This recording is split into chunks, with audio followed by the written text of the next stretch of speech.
Hey guys, thanks for stopping by. If you like my video, please like and subscribe. Also check me out on Twitch as Floyd Mason. Hello, welcome back, Spooks fans. We are back with Goosebumps book review number 23, Return of the Mummy. That's right. This is a follow-up to, what was it, book 4, 5, 6? What was that one? Mummy's Tomb number 5. So, sequel to the Mummy's Tomb. One of my lower rated books. I mean, I give it a B, and I got a couple C's. So not the lowest, but I was kind of unimpressed by the first one. So I mean, let's see if this one can up it. It's one of those weird things where like I always feel like stories about mummies and stuff are really interesting. Old mummy movies I really like, but a lot of your stories it doesn't always feel like they have the range of possibilities for what a story can do. The first one was good. I mean, the setting was great. It was just the ending really knocked it down a tier, where it was a weak ending. So, hopefully this one does better. I mean, I know if it does not, so we'll get into it later. But, looking at the cover offhand, I mean, again, we'll get into this at the end of the review, but got the mummy coming out of the sarcophagus there. I think the colors work pretty well with it. I like how it's the same kind of colors as the sarcophagus here as well. So, I mean, it fits the book well, I think. Again, I still haven't quite dug out my other copies yet, so I don't know if I have one of the newer versions of this one, but let's talk about this original one for now.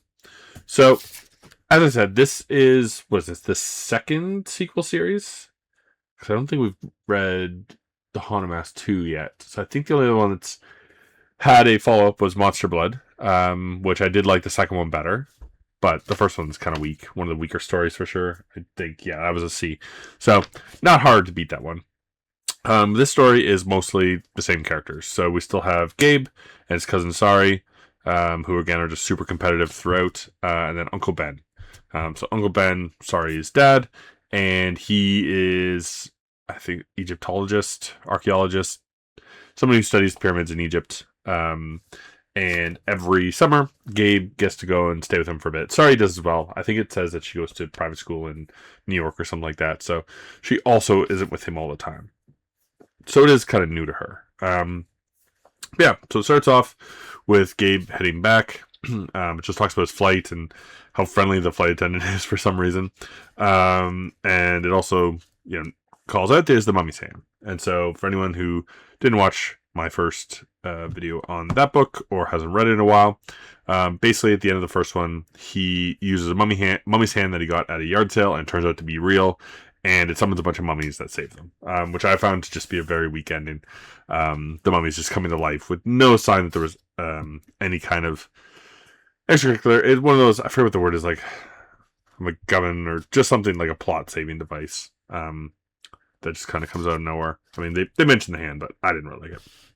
So he's going back to Egypt. So he lands and he's looking around for his Uncle Ben. He sees somebody in a full kind of covering. I can't remember exactly what it's called. But he assumes that it's his Uncle Ben because he likes to play pranks on him. I think in the first one, when he first shows up, he's dressed like a mummy, something like that. Scares him. So he runs up to this man and kind of like gives him a big kind of hug, and then the man looks at him angrily and realizes it's not his Uncle Ben, and he turns around and Ben and Sari are there. So this just gets Sari teasing him early. It's a big thing throughout the book, just that they're both very competitive. They like to tease each other. They like to get on each other's nerves. And Sari wins a lot of these battles. She's just a bit quicker than old Gabe is.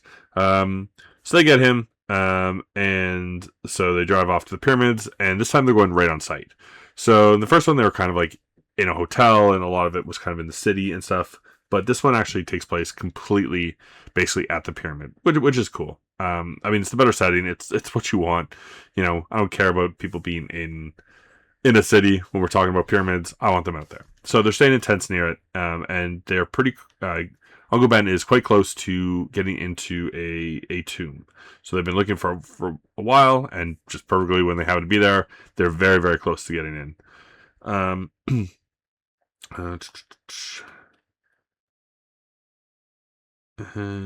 So as they're talking in the tent, and Ben's kind of telling about them, Gabe sees a mummy walk in. So very similar to kind of the first book where the mummy comes in, except Uncle Ben is right there, and he kind of makes a face, and he's like, "Oh!" And it's a prank that he set up. So some guy is shooting a commercial outside the pyramids for something, and so he asked the guy if he could like come in and scare them. Which again, immediately Ben and Sari are both like, "Oh, you were so scared." No, I wasn't scared. You were scared. But it's a pretty good callback to the first one, where it kind of does the fake out where it tries to make you think that person is Uncle Ben, and that's not, and then there's the mummy, but Uncle Ben is here, so it can't be him. So after this, Ben gives Gabe a present, which is a pendant that has a scarab in it. He explains to him and sorry that the scarab was kind of a sacred creature in Egyptian lore. It was said that if what was it? Keeping one meant immortality, while a bite from one meant death. So it's kind of like why it's independent. It's just considered like good luck, kind of the immortality, whatnot. And then as he's kind of looking at it, Sorry says, "Oh, like the scarab's gone," and he feels a bite. So he has that fear of like, "Oh no, I've been bit. I'm gonna die." And it's just her pinching him. One of Stein, he loves his weaker, like he loves to end every chapter with kind of a cliffhanger. But some of them are pretty weak, like things like this, where even as a kid, you're like, "Well, it's obviously Sorry pinching him." Like I knew it as a kid.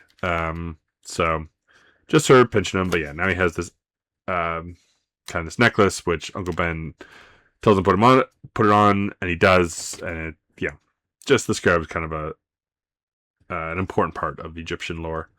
So now he has trouble sleeping, and the book kind of foreshadows that the pendant is important. Like it's kind of like I can't remember if it does this in other books, but it really in this book was like, oh, like I had that pendant, like good thing I did. Like I can't remember any of the book foreshadowing as much as this one does, but it really lets you know that things are going to be important. Like it kind of talks about the hand earlier, and then the pendant. So you're kind of like, okay, both of these are going to come up in the story again later.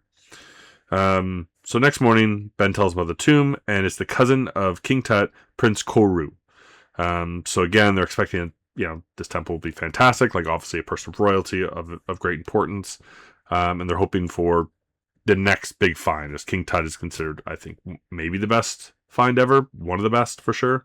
I mean, it's the one people talk about.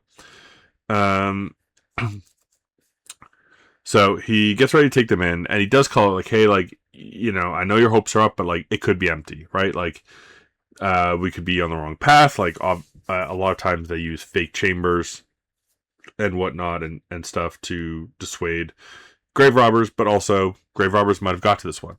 Like we don't know until we get in there. They might have got in and it kind of just and resealed it so no one would know and come after them.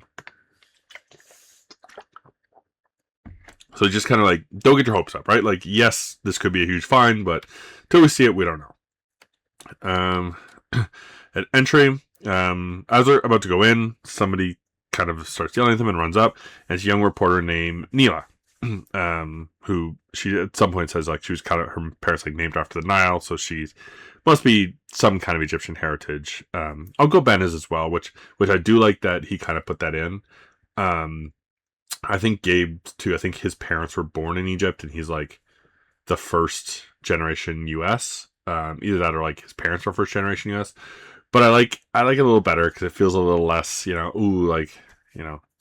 white man kind of exploring the Egyptian culture. It's like it's his culture, which is a nice touch. So she runs up and she wants to go into the temple as well, and she name drops Ben's partner, Dr. Fielding, and said that she's spoken to him, and it's kind of implied that Uncle Ben likes her. She's young, she's pretty, so he's pretty much going to let her come, and he says no photographs, but that doesn't really happen. She just kind of does whatever she wants. So it takes a while to no pictures, and then she notes and at Gabe, she goes, "Oh, we have something in common," and she pulls out the exact same pendant, but hers doesn't have the scarab. And she's like, "Oh, we're like twins," and oh, that's so interesting. So she has exact same, just missing the scarab for whatever reason. But just trying to like, she's definitely trying to butter Ben up a bit, but trying to connect with the kids a little, as well, because she just wants to like tag along. So they go in, and it's a chapter starts with Gabe just being lost again. He apparently was looking, and I love this reference. He apparently was like, "Oh, sorry, look, I found this ancient etching, and it's Bart Simpson." And so she's like, clearly somebody on the thing like carved in here, and he's like, "I know, I was just testing you, I know." But as he's kind of looking at it and thinking about how stupid he was, he looks up and they're all gone. So he's trying to find them, but he doesn't know where he's going. His light goes out. He falls into a hole, and he's covered with spiders. There's a bunch of spiders in the hole, which would be horrific. And then out of nowhere, a snake comes out as well. And chapter ends, it's a rope. And Sari's yelling at him to get the rope. So they've come back and found him. And they're pulling him up. It's that thing as well, again, where I think it happened in the first one too, where he fell through something. But Uncle Ben's like, wow, it's a really long fall, and he's just fine. Like, basically falling in the old Egyptian trap, and he's like, whatever, and just covering spiders, like, whatever.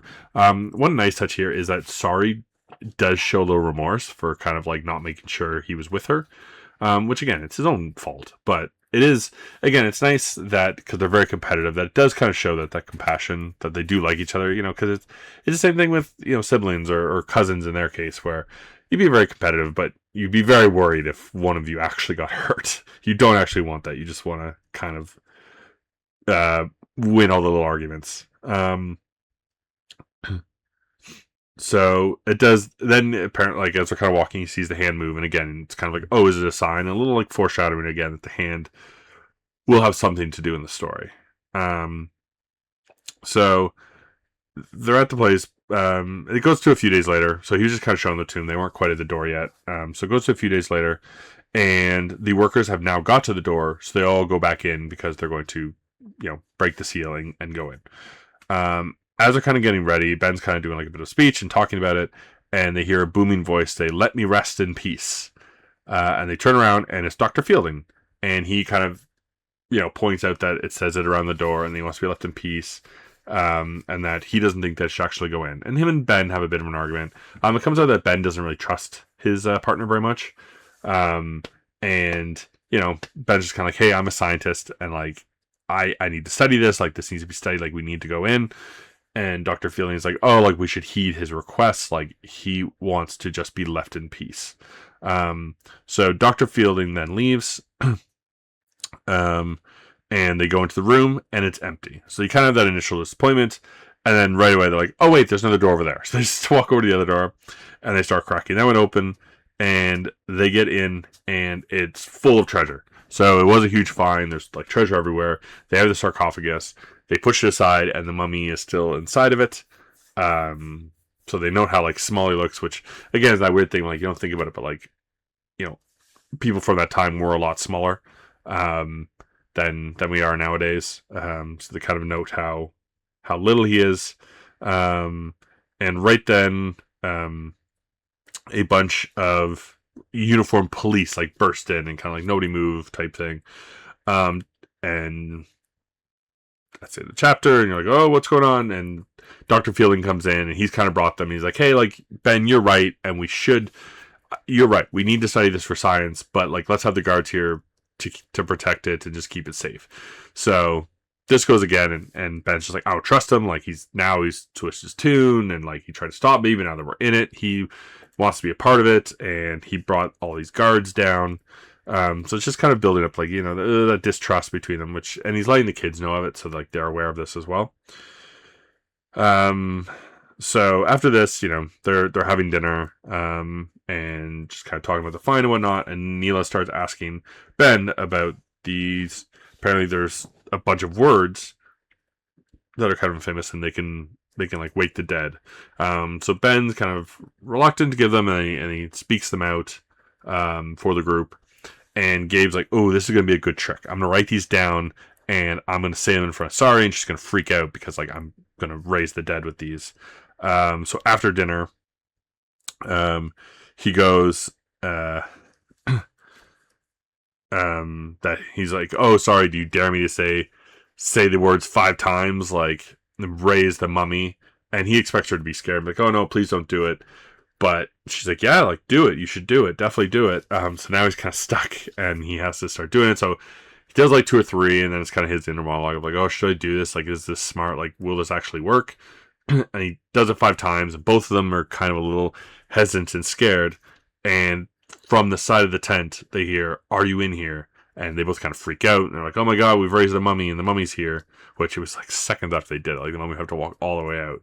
But it's just Dr. Fielding looking for Uncle Ben. So they tell him he's making a call. They say he's going to make a call, but they decided they want to follow him because he seems a little jumpy, and Uncle Ben didn't really trust him, and so they're a little worried about what's going on with this guy. So they follow him, and they from a distance kind of they hear him first, kind of just like loud, like they can't really hear what's being said, but there's like loud discussion between the two of them, and they seem a little animated. And then they go off running towards like the pyramid, and it looks like Dr. Fielding pushes Uncle Ben inside. So Sari's very stuck at this thing. She's like, "It looks like he pushed him in. Did he push him in?" And Ben's like, "I don't know. Like maybe it did kind of look like that." Um, so they don't know what to do. They're a little scared to go in because they don't really know how to find the tomb. They don't really remember exactly how they got there. They don't have the lights right now, so they'd be in pitch black. So they decided they'll just wait outside for them to come out and kind of see what happens. So wait there for a while, and suddenly Dr. Fielding comes running out. Sari's kind of like, "Hey, where's my Uncle Ben?" And he pushes kind of right by them and doesn't say anything and just kind of runs off. So now they're super worried. They're like, "Oh my god, like where's Uncle Ben? Like what's happened?" So Sari runs back to the camp to get some headlights, and they're like, "We have to go in and we have to find him." So they wander through the pyramid again. Like this is, I mean, stuff happens later, but like them finding their way through the pyramid is the most unrealistic thing. Like these things are supposed to be mazes and filled with traps, and they just been there once and kind of remember their path through in the middle of the night. But whatever. So they get back to the tomb, and Uncle Ben's not there. So they don't know where he is, and then they realize that the lid is back on the sarcophagus. So the two of them manage to push it off, and Ben is inside unconscious. So now they're convinced that Dr. Fielding must have attacked him, and they start trying to wake him up. And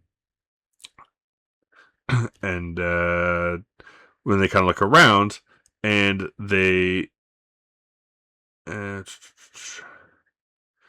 so then they see the mummy enter the room. So they turn around and they're like, "Ben, you got to get up! Like the mummy's here." So the mummy has awoken.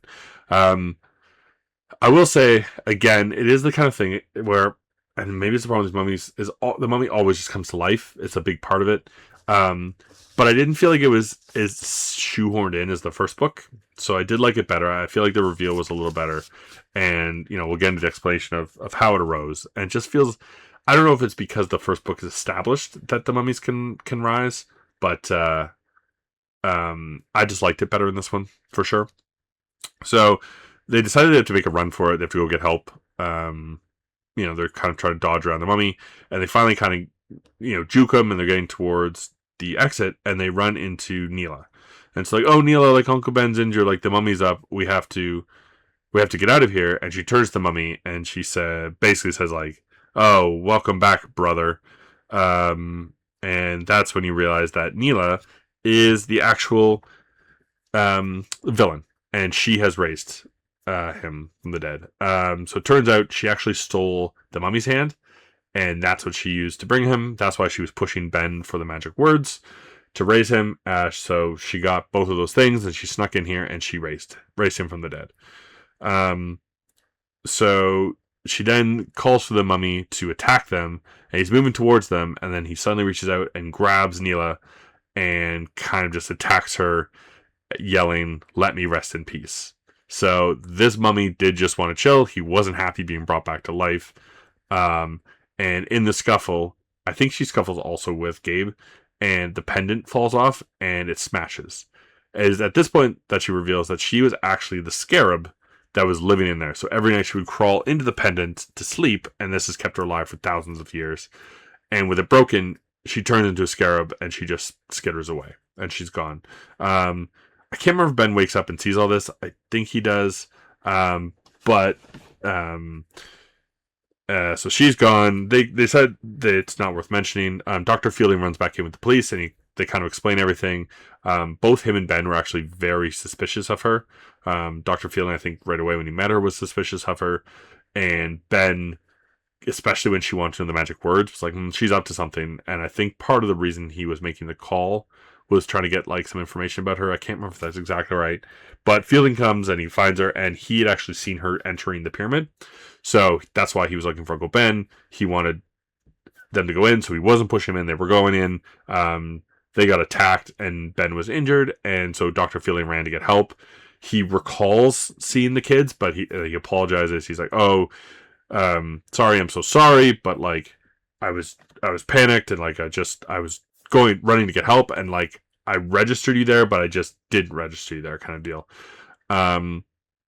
So that's kind of the story of it, and I don't think it really says what happens to the mummy. I guess he just goes back to sleep or death or whatever's going on, and she disappears, and they decide that's not worth mentioning. So yeah, that's the story. That kind of wraps there with them kind of just getting away from the mummy. So things I like about this book. Again, the setting's great. I like that's in the pyramids the whole time. It has pretty good suspicion. Like you can't help, with these stories. There's only 2 or 3 characters, so you can't help but be suspicious of Neela right away. But I think there was enough to Dr. Fielding's character and his motivations where I wasn't 100% sure who was going to be bad. They fell back on like the mummy hand again to raise the dead, kind of similar. I don't like. She needed the magic words, which he didn't use in the first book. Like, I think he just kind of had it, and they woke up and he made a command or something. So they switched that a little, which is kind of whatever. But I actually quite liked the way to that she kind of tries to stick him on him, and he isn't having it. He's his own creature, and he turns on her. Her being the scarab doesn't make any sense at all. That she's turning into one and sleeping in the thing. I don't get that at all. I honestly just wish that it didn't really explain how she was still alive, just through magic, I guess, and that he just finished her off or dragged her off into the pyramid. She had to have been in there the whole time because, again, they were watching the door, and Dr. Fielding and them went in, and then he came out, and then the kids went in, so she was just hanging out somewhere in there the whole time. So again, but part of the weakness is like I don't feel like this really adds. Like I don't think it's that much different than the first one. It's still them. They're kind of looking for this find. They find some mummies. They come to life. It just I don't know what it is, but maybe it's just in written form where it's just not the most exciting thing. Like you almost know too much of what's going to happen. Again, I did like the twist of him turning on Neela, but other than that, it was pretty standard. There's just a lot of bickering between the 2 kids. So it felt just a bit too close to the other book. And for that reason, I am going to give this one, for story, also a B. I will say I did like this one better. And I thought about going up to an A. I feel like it was close because I did like the ending a lot more. But there just wasn't enough. I don't know, like thinking back of it and the whole, the length of the book, it just felt like a lot didn't happen. Like at least the first one, it felt like a lot more happened, even though I didn't like it as much. But this one, like there's a whole chapter just about, the flight there and the flight attendant giving him a bunch of peanuts. The foreshadowing was kind of weird. Like it didn't really do that before. And it just it's like, oh, the pendant's important. And I think that was when, as soon as Neela pulled out the pendant, I'm like, okay, she's bad. Because they had that in common. And it made such a big deal that the pendant was important. Like, it wasn't just like, oh, he got it. Maybe it's a plot point. Maybe it's not. It was like, the pendant is important, and you will find out about it later. So, that part, not as great. It's not a bad story, but just, I don't know, felt a little light. Felt like it was just stuff going on, and then the last 3 or 4 chapters, I'd say from the point where he says the magic words until the end, were pretty good. But up until then, it was pretty filler, I felt. So talking about the cover, again, as I said, just the mummy coming out of the sarcophagus there. I like the colors. I like how the colors match the sarcophagus, kind of stone wall. Don't really feel like the stink lines are necessary, but whatever. I kind of wish you could see the mummy, but like maybe it's better in this creepy pose. But I'm giving this one an A. I think it's pretty good. It's kind of creepy. Kind of him coming out of here is pretty cool. Again, I really like the colors, but there's just not like the wow factor to it. I don't know. It's one of those ones. Again, I feel is close to an S. Just like the book's close to an A, but it just doesn't quite get there. When I'm comparing it to some of the other ones that I really like, it just doesn't quite have what I'm looking for. Yeah, so that is Turn of the Mummy. I don't remember if there's a third one anymore. I think Monster Blood's the only one that got to 3 and it gets to 4. Maybe I'm wrong. Maybe there's another series that has more. But yeah, kind of disappointed. I remember those ones being a little better. I mean, they stick out as kind of the mummy of it all, but they were both okay, right? Like fine reads, nothing wrong with them, but not exciting, not top tier. So up next is Phantom of the Opera. Phantom of the Auditorium, based on Phantom of the Opera, which I've started reading. I'm very interested to read through that one, as I think it's the episode I remember the most. Possibly either that or Dogma in the Basement. Those two episodes really stick out to me, but I can't remember how it ends. So I'm curious to get through it and read that. I remember liking it, so we'll spoiler that.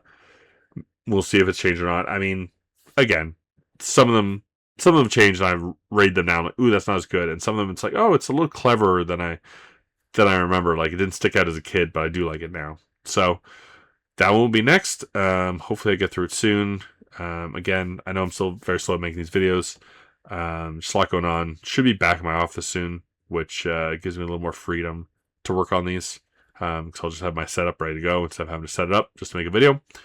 And that's going to do it for this one. So, stuck around this long. Appreciate you watching. If you have any thoughts or comments on the books or the series as a whole, let me know. Hey guys, thanks for stopping by. If you like my video, please like and subscribe, and also check me on Twitch as Floyd Mason.